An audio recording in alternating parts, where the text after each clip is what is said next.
أعوذ بالله من الشيطان الرجيم.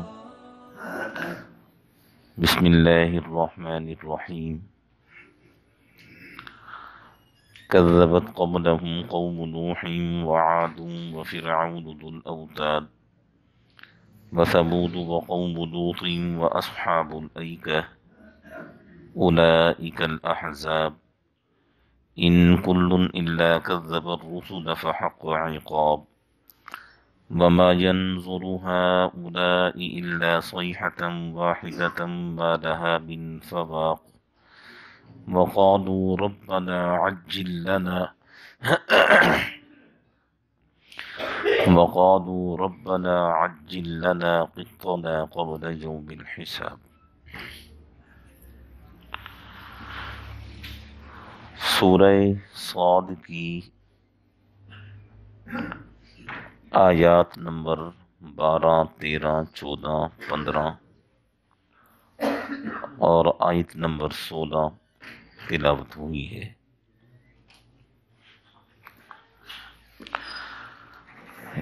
ان 5-6 آیات میں اللہ جل شانہ نے 6 قوموں کا ذکر فرمایا ہے اور 6 قوموں کا ذکر فرما کر مشرکین مکہ کو آگاہ فرمایا ہے، متنبہ فرمایا ہے کہ جس طرح وہ 6 قومیں عذاب میں پکڑ لی گئیں، اگر تم نے بھی یہی رویہ رکھا، ہمارے نبی پر ایمان نہ لائے، تو وقت آئے گا تم بھی عذاب میں جکڑ لیے جاؤ گے۔ وہ 6 قومیں کون سی ہیں؟ قوم نوح، قوم عاد، فرعون، قوم لوط، اصحاب الایکہ، اور یہ تقریباً 5-6 قومیں ہیں جن کا ذکر اللہ نے فرمایا ہے۔ قوم ثمود، سب سے پہلے اللہ نے ذکر فرمایا قوم نوح کا، کذبت قبلہم قوم نوح، کہ ان مشرکین مکہ سے پہلے نوح علیہ السلام کی قوم بھی اپنے نبی کو جھٹلا چکی ہے۔ اور نوح علیہ السلام کے بارے میں لکھا ہے کہ قوم آپ پر اتنے پتھر برسایا کرتی تھی کہ آپ ان پتھروں میں دب جایا کرتے تھے، اور پھر فرشتے آیا کرتے تھے، وہ آپ کو ان پتھروں سے نکالا کرتے تھے۔ آپ جب باہر آتے تھے تو آپ کی زبان پر یہی جملہ ہوتا تھا، ان اعبدوا اللہ، لوگوں ایک اللہ کی عبادت کرو۔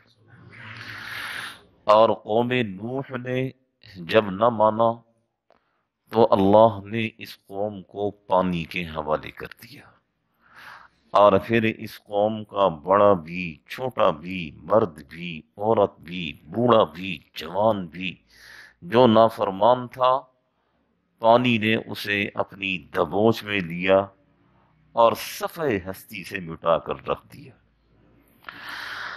اور دوسری قوم، قوم عاد، وَإِلَىٰ عَادٍ أَخَاهُمْ هُودًا، ہم نے قوم عاد کی طرف حضرت ہود علیہ السلام کو نبی بنا کر بھیجا ہے۔ قرآن مجید میں ایک سورت ہے جسے سورہ ہود کہا جاتا ہے۔ اس سورت میں اللہ جل شانہ نے انبیاء کے واقعات کو بیان فرمایا ہے۔ تو جانتے ہیں حضرت صلی اللہ علیہ وسلم نے کیا فرمایا؟ جب سورہ ہود نازل ہوئی، انبیاء کرام کے حالات، واقعات آئے، تو آپ صلی اللہ علیہ وسلم نے فرمایا سورہ ہود نے مجھے بوڑھا کر دیا، سورہ ہود نے مجھے بوڑھا کر دیا۔ انبیاء پر ایسے ایسے تشدد اور ظلم قوموں نے کیے ہیں۔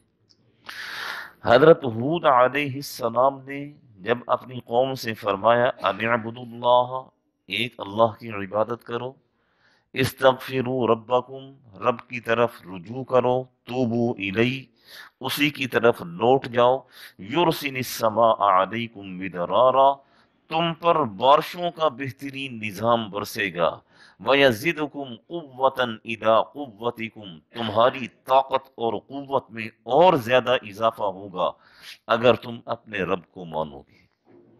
تو قوم نے پتہ کیا کہا؟ قوم نے کہا نحن بتارکی آلہتنا عن قولک، ہم تیرے کہنے پر اپنے معبودوں کو چھوڑ دیں گے؟ تو ہے کیا چیز؟ وما نحن لک بمؤمنین، کبھی ذہن میں بھی نہ لانا کہ ہم تجھ پر ایمان لائیں گے۔ یہ کسے کہا جا رہا ہے؟ یہ وقت کے نبی سے کہا جا رہا ہے۔ کون کہہ رہا ہے؟ یہ قوم ان کی کہہ رہی ہے، کبھی ذہن میں بھی نہ لانا وما نحن لک بمؤمنین، کہ ہم تجھ پر ایمان لائیں گے، کبھی بھی ہم تجھ پر ایمان نہیں لائیں گے۔ اللہ جل شانہ کا اپنا ایک نظام ہے جو انسان کی اس کھوپڑی میں نہیں آتا ہے۔ اللہ جل شانہ کا اپنا ایک نظام ہے جو انسان کی سمجھ میں نہیں آتا ہے۔ قوم نوح، قوم عاد، یہ دونوں قومیں تباہ ہو گئی۔ پھر اللہ فرماتے ہیں وَفِرْعَوْنُ ذُو الْأَوْتَادِ، فرعون جو میخوں والا تھا۔ فرعون کا ذکر قرآن مجید میں اللہ جل شانہ نے اس نسبت سے کروایا ہے کہ یہ میخوں والا تھا، جس طرح یہاں فرمایا وَفِرْعَوْنُ ذُو الْأَوْتَادِ، سورہ فجر میں فرمایا وَفِرْعَوْنَ ذِي الْأَوْتَادِ، میخوں والا کیوں کہا گیا؟ بعض علماء کرام فرماتے ہیں کہ اس سے مراد یہ ہے کہ اس کی سلطنت اتنی مستحکم، اتنی مضبوط تھی، کوئی سوچ بھی نہیں سکتا تھا اس کی سلطنت کو توڑنے کے بارے میں، یا اس کی سلطنت میں کسی قسم کی گڑبڑ کرنے کے بارے میں۔ جس طرح کوئی کیل زمین پر ٹھونک دیا جائے اور وہ پھر گڑا رہتے ہیں، اسی طریقے سے اس کی سلطنت کا استحکام، اس کا نظام ایسا تھا، کوئی اس کی سلطنت میں گڑبڑ نہیں کر سکتا تھا۔ اور ایک تفسیر علماء کرام نے یہ لکھی ہے کہ اسے میخوں والا اس وجہ سے کہا جاتا ہے کہ یہ اپنے دشمن کو سیدھا زمین پر لٹا دیا کرتا تھا، دونوں ہاتھوں میں میخیں ٹھوک دیتا تھا، دونوں پاؤں میں میخیں ٹھوک دیتا تھا، اور جس طرح دیوار پر کوئی چشمہ ہو جاتا ہے اس طرح اپنے دشمن کو چشمہ کر دیتا تھا۔ تو اس لیے اللہ نے اسے ذی الاوتاد، میخوں والا کہا ہے۔ اور بعض علماء نے فرمایا ہے کہ اس نے اپنے ملک میں بڑی مضبوط عمارتیں بنائی ہیں۔ عمارتوں کی مضبوطی کی طرف اللہ نے اشارہ فرمایا ہے کہ ان کی بنائی ہوئی عمارتیں ایسی مضبوط، جیسے کیل کسی چیز میں ٹھونک دیا جائے اور وہ مضبوط ہوا کرتا ہے، ان کی عمارتیں ایسی مضبوط تھیں، اس کی طرف اللہ نے اشارہ فرمایا ہے۔ اور بعض تفاسیر میں لکھے ہے احرام مصر کی طرف اشارہ فرمایا ہے۔ احرام مصر جو اس زمانے میں جب مشینری نام کی کوئی چیز نہیں تھی، اس زمانے میں جب نئی ٹیکنالوجی کا نام و نشان نہیں تھا، انسانی ہاتھوں نے انہیں بنایا ہے، انسانی ہاتھوں نے احرام مصر کو تعمیر کیا ہے، جو آج بھی اپنی شان و شوکت کے ساتھ موجود ہیں، اور دنیا آج بھی حیران ہے اور ششدر ہے کہ ان کو بنانے والے انسان تھے یا جنات تھے۔ اللہ فرماتے ہیں وَفِرْعَوْنَ ذِي الْأَوْتَادِ، فرعون نے بھی ہمارے نبیوں کو جھٹلایا۔ موسیٰ علیہ السلام کی دعوت جب شدت اختیار کر گئی تو فرعون نے جانتے ہیں اپنی قوم سے کیا کہا؟ أَلَيْسَ لِي مُلْكُ مِصْرَ وَهَٰذِهِ الْأَنْهَارُ تَجْرِي مِن تَحْتِي أَفَلَا تُبْصِرُونَ أَمْ أَنَا خَيْرٌ مِنْ هَٰذَا الَّذِي هُوَ مَهِينٌ۔ موسیٰ علیہ السلام کی زبان مبارک میں تھوڑی سی لکنت تھی، تو فرعون کہا کرتا تھا ام انا خیر، اپنی قوم سے، کہ میں اس سے بہتر نہیں ہوں۔ ہوا مہین، یہ شخص جو صحیح معنی میں بول نہیں سکتا ہے، ولا یکاد یبین، اپنے دل کی بات کہہ نہیں سکتا ہے، وہ کیسے پیغمبر اور نبی ہو سکتا ہے؟